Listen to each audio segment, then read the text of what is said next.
Albaiwa TV. Tashar al'umma. Ku danna mun subscribe sannan ku danna alamar ƙararrawar sanarwa. Da zarar mun ɗora sabon shiri za ku gani. Mun gode.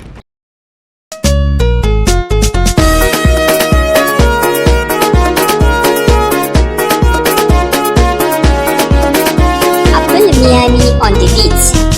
Ina daina soyayya a rayuwa domin na ga yanzu ba ta martaba. Ko ɗan zaki in bai ga uwarsa ba to bai da ƙarfi wallahi haka nan take. Lilan kiɗa on the beat.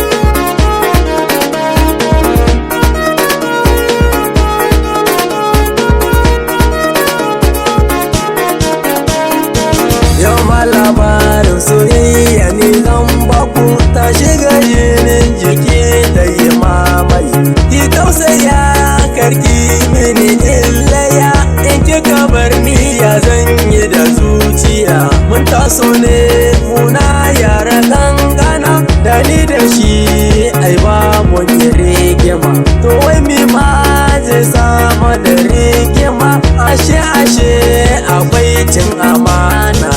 Ina daina soyayya a rayuwa domin na ga yanzu ba ta martaba.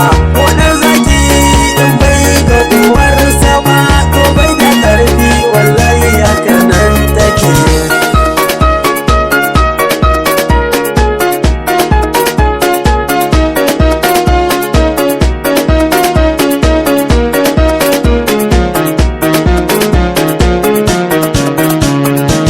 Ina daina soyayya a rayuwa domin na ga yanzu ba ta martaba. Ko ɗan zaki in bai ga uwarsa ba to bai da ƙarfi wallahi haka nan take. Duk wanda ya taɓa mini aboki zan tashi ne domin na ji daɗi. In kana rayuwa baka damu ba abokinka zai sa maka damuwa. A kwana a tashi a rayuwa sannu na fara soyayya. Ni ke kaɗai ni ke so a rayuwa domin da ke na fada da soyayya.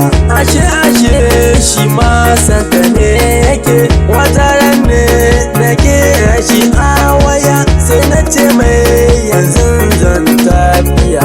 Garin ya mai can na yau tafiya masoyiya ta kira ni a waya sai ta ce mun kashi da ni lafiya. Sai na ce na sauka ni lafiya. Sai ta ce mun abokina ya faɗa wai yana santa hakan din ya faɗa. Kwana biyu ne a garin ya mai kawai domin na dawo garin Maraɗi kawai.